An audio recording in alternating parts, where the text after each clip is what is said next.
ভৌতিক, রোমহর্ষকর, গা ছমছমে ভূতের ঘটনা শুনতে কে না চায়। আর সেটা যদি হয় সত্যি ভূতের ঘটনা, তাহলে গায়ের লোমগুলি কাঁটা দিয়ে ওঠে। রাত্রে বাইরে বেরোলে মনে হয় পিছনে কেউ একটা দাঁড়িয়ে আছে। এই রকম গা ছমছমে সত্যি ভূতের ঘটনা নিয়ে আমাদের আজকের নিবেদন একটি সত্যি ভূতের ঘটনা, গভীর সেই রাতটি।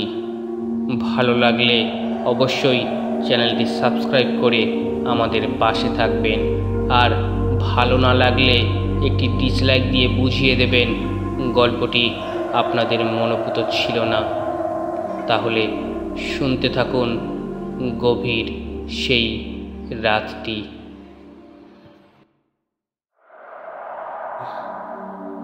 একটা কথা আছে, ভাগ্যবানের বোঝা ভগবান বয়। আমার ঠিক তাই হলো। একে শীতকাল, থাকার জায়গার কোনো ঠিক ঠিকানা নেই। অফিসের এক অর্ডারে চলে এসেছি অযোধ্যা পাহাড়ের ধারে, পাণ্ডব বর্জিত এই জায়গায়। এখানে সব আছে। সুন্দর সমান্তরাল একটি পাহাড়, সুন্দর একটি বন, যদিও পত্রশূন্য গাছপালা, কারণ সময়টা শীতের। বিশাল বিশাল প্রান্তর, ছোট ছোট আদিবাসী গ্রাম, অজস্র তুঁত গাছ, প্রতিটি গাছে লাখ পোকা সব পাতা খেয়ে অদ্ভুত অদ্ভুত আকৃতির জমাট জটলা তৈরি করেছে। পরে এর থেকে তৈরি হবে গালা।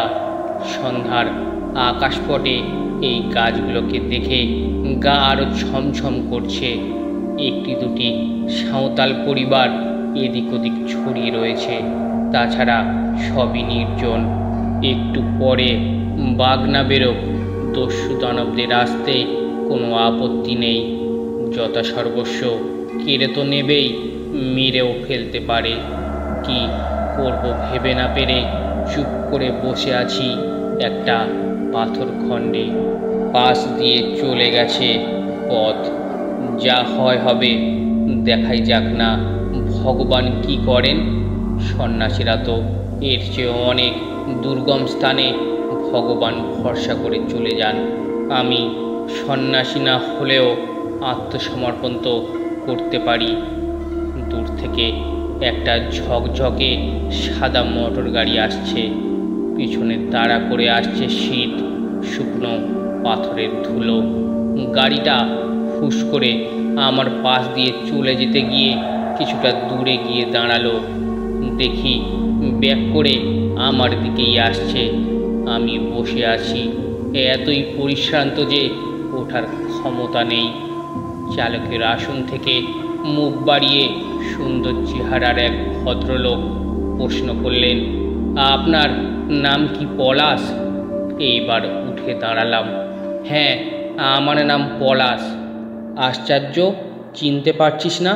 আমি সত্যেন, স্কটিশের সত্যেন। মনে আছে আমরা দুজন দশহরার দিন সাঁতরে গঙ্গা পার হয়েছিলাম? খুব মনে আছে। তবে তুই আগের চেয়ে অনেক মোটা হয়েছিস। তুই কিন্তু যেমন ছিলি তেমনই আছিস। এখানে কি করছিস? নিশ্চিন্তে বসে আছিস যেন তোর বাড়ির বৈঠকখানা। কিছুই না, রাতটা কোথায় কাটাবো ভাবছি। এখানে হোটেল, গেস্ট হাউস কিছুই তো নেই। উঠে আয় আমার গাড়িতে। ভাগ্যিস এলুম এই পথে, নইলে নয় তোকে বাঘে খেত, নয় মানুষের টুকরো করত। এটা ডাকাতের অঞ্চল, আর এক নজরে তোকে আমি ঠিক চিনতে পেরেছি। এই রকম আছিস বলে একটুও পাল্টাসনি। গাড়িটা একেবারে ব্র্যান্ড নিউ। সত্যেন মনে হয় বড় মাপের ডাক্তার হয়েছে। ও লাইন চেঞ্জ করেছিল, এইটুকু খবর আমি রাখতুম। গাড়ি চালাতে চালাতে আমাকে প্রশ্ন করলে, কি কাজে এসেছি সেখানে? গালার চাষ দেখতে। যারা চাষ করে তাদের ইন্টারন্যাশনাল মার্কেটে বিক্রির কাজে সাহায্য করতে। একটা প্রজেক্ট আমি কি করছিস জানিস? এইটুকু বুঝেছি, এমন একটা কিছু করিস যাতে মানুষ মোটা হয় আর ঝকঝকে নতুন গাড়ি হয়। আগে না, এই গাড়িটা আমাদের ফাউন্ডেশনের। এখানে বিদেশি টাকায় আমরা একটা হাসপাতাল করছি। আমি তার চার্জে আছি। এখন অনেক কাজ বাকি আছে, একটু একটু করে সব হচ্ছে। বিল্ডিংটা হয়ে গেছে, যন্ত্রপাতি অনেক এসেছে, আরও অনেক আসবে। কথা বলতে বলতেই আমরা এসে গেছি বিশাল একটা জায়গায়। শেষ বিকালের আলোয় ঝকঝকে একটা বাড়ি, আর কোথাও কিছুই নেই লোকজনের বসবাস। দোকানপাট সব আমরা ছেড়ে চলে এসেছি। রুক্ষ জায়গা, গাছপালা তেমন কিছুই নেই। এই একটা অঞ্চল যেখানে খুব জলকষ্ট, বৃষ্টিপাতের পরিমাণ খুবই কম। সত্যেন বলল, আগে চা খাওয়া যাক, তারপর সব দেখব। আমার লোকজন এখন খুবই কম, সব আসবে একে একে। এখানে একটা টাউনশিপ হবে, স্কুল হবে, রাস্তা হবে, পোস্ট অফিস হবে, সব হতে আরও বছর 5 চা এলো, সঙ্গে একটা করে রোল। তারিফ করতেই সত্যেন বলল, মোটা হওয়ার কারণটা বুঝলি? এর জন্য দায়ী আমাদের এই গজেন্দ্র। নিতান্তই যুবক, ফর্সা সুন্দর চেহারা। সে হাসছে। সত্যেন বলল, হাসিস না, এ এত সাংঘাতিক ভালো রান্নার হাত মোটেই ভালো না। হেলথ সেন্টারের হেলথ খারাপ করার তালে আছো। তোমার জন্য আমার খাওয়া ডবল হয়ে গেছে। অন্য কোথাও গিয়ে খেতে পারি না, স্বাদ পাই না। শোনো, আমার অনেক দিনের দোস্ত এসেছে, কি খাওয়াবে? জব্বর শীত পড়েছে, ভাবছি খিচুড়ি করব, সঙ্গে কিছু ফ্রাই। তোমার সেই অসাধারণ খিচুড়ি ও ওয়ান্ডারফুল, ওটার কোনো জবাব নেই গজেন। সত্যেন আমাকে বলল, এখানকার জল মানুষের শত্রু। এই আয়সা খিদে হয়, এই খাও, এই হজম। বিরক্তিকর ব্যাপার। পাশেই বিহার বেল্ট, সোয়েটার, শাল জড়িয়ে, হনুমান টুপি চড়িয়ে গোটা এলাকাটা ঘুরে এলাম। একরের পর একর জমি, মেন বিল্ডিং ছাড়া সবই আন্ডার কনস্ট্রাকশান। ফুটফুটে চাঁদের আলোয় সব পরিষ্কার। দূরে বাঘমুন্ডি পাহাড়, দু একটা বহু পুরানো কনস্ট্রাকশান, একটা পুরানো শেডও রয়েছে। কোনো কালে হয়তো এখানে একটা কিছু ছিল। এত নির্জন, এত ফাঁকা আমাদের মতো শহরের লোকেদের ভালো লাগে না, ভয় ভয় করে। রাত 9টা, 9:30 পর্যন্ত চুটিয়ে গল্প হলো পুরানো দিনের, পুরানো বন্ধুদের কলেজ জীবনের কথা। মাঝে একবার কফিও হলো, তারপর খাওয়া। সত্যেন বলল, তোর শোবার ব্যবস্থা? আমাদের নতুন সার্জিক্যাল ওয়ার্ডে পড়েছি। নতুন খাট, বালিশ, বিছানা, মশারি, অ্যাটাচ বাথরুম, সবই নতুন। সত্যি তাই, আমার ঘুমের অপারেশন দিয়ে কেবিনের উদ্বোধন। দেওয়াল নেই বললেই চলে। চারিদিকে বড় বড় কাঁচের জানালা ঝকঝক করছে। বাঁ পাশের খাট ঘেঁষে বিশাল জানালা, ফ্রেঞ্চের উইন্ডো, গ্রিল গড়াতে কিছুই নেই।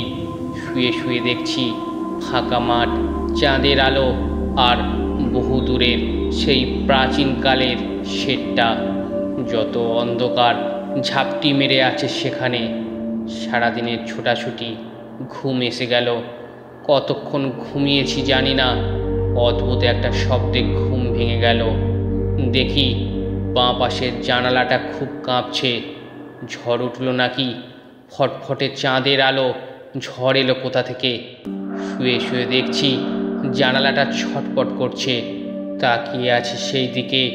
হঠাৎ দেখি জানালার নিচের টাওয়ার বোল্টটা হঠাৎ উপর দিকে উঠে ডান দিকে ঘুরে গেল। জানালার একটা পাল্লা খুলে গেল। মশারির ভেতর থেকে তাড়াতাড়ি হাত বের করে পাল্লাটা বন্ধ করে দিলাম। শুয়ে আছি, ঘুম চটকে গেছে।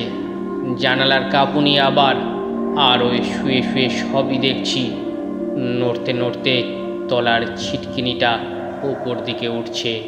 ডান পাশে নিজের থেকে ঘুরে গেল, পাল্লাটা ধরাস করে খুলে গেল। ভূতের ভয় আমার নেই, তবে বদমাশ লোককে আমি সাজা দিতে চাই। উঠে পড়লাম, দুটো পাল্লাই খুলে দিলাম। কই হাওয়া বাতাস কিছুই তো নেই, নিস্তব্ধ রাত, চাঁদের আলো, গোটা দুই বড় বড় তারা, দূরে দূরে শীতকাতুর কুকুরের ডাক। কোনো বদমাশের কাজ, ভয় দেখাতে এসেছে। পাশে কোথাও লুকিয়ে আছে। উঁচু ভিতের ওপর বাড়ি, ফুট চারেক নিচে জমি, কিছু ঘাস, কিছু কাঁকড়। মারলাম ঝাঁপ। কোথায় কি? কেউ নেই। আমি আর আমার এই রাত। চারপাশে চাঁদের আলোয় ফটফট করছে। কোথাও একটা কুকুরও নেই। ছোটবেলায় পড়েছিলাম, লুক বিফোর ইউ লিভ। উত্তেজনায় সেই উপদেশও ভুলেছি। যে পথে নেমেছি সে পথে আর ফেরা যাবে না। এখন আমাকে ঘুরে ফন্ট এন্টার্সে যেতে হবে, ডাকাডাকি করে ওদের ঘুম ভাঙাতে হবে। এইসব ভাবতে ভাবতেই আমার কেমন একটা ঘোর লেগে গেল। চাঁদের আলোয় ভরে গেল কুয়াশার মতো। জেগে আছি, ঘুমাচ্ছি না স্বপ্ন দেখছি? বোধের বাইরে কেউ আমাকে চালাচ্ছে, হাঁটাচ্ছে। চলেছি সেই বিধ্বস্ত শেডটির দিকে। ক্রমশ অন্ধকার, আরও অন্ধকার। শেডটার ভেতরে চলে এসেছি। ফুটো ফাটা দিয়ে চাঁদের আলো ঢুকছে। এক পাশে অনেক ব্যারেল, কাঠকুট, একটা কংক্রিটের মিক্সচার, ভাঙা ফার্নিচার। কোনো কিছুই মানছি না আমি। কালের পুতুলের মতো এগোচ্ছি। কেউ যেন আমাকে দম দিয়ে ছেড়ে দিয়েছে। গেঞ্জি আর পাজামা পরে আছি, তাও আমার শীত নেই। হঠাৎ দেখি সামনে কেউ ঝুলছে। ওপরের কাঠের বিম থেকে ঝুলে আছে কেউ। তার মাথা থেকে গলা পর্যন্ত কালো কাপড়ে ঢাকা। শরীরটা অল্প অল্প ঘুরছে আলো অন্ধকারে। কে? আমার আর মনে নেই। যখন জ্ঞান এলো, সকাল, রোদ, সত্যেনের বিছানায় আমি, গায়ে কম্বল, পায়ে হট ব্যাগ। গজনা আমাকে গরম দুধ খাওয়াবার চেষ্টা করছে। টেবিলের উপরে টোস্ট অমলেট। ইতিহাসটা পাওয়া গেল। দ্বিতীয় বিশ্বযুদ্ধের সময় এটা ছিল আমেরিকান আর্মিদের বেস ক্যাম্প। তখন এখানে এক অফিসারকে জার্মান স্পাই সন্দেহে কোর্ট মার্শাল করা হয়েছিল। পরে এখানে অ্যামুনিশন ড্যাম্পে আগুন লেগে অনেক সৈনিক মারা গিয়েছিল। ছাউনি পুড়ে গিয়েছিল। গল্পটি কেমন লাগলো অবশ্যই কমেন্ট করে জানান। আর ভালো লাগলে চ্যানেলটি সাবস্ক্রাইব করে নিন। ধন্যবাদ।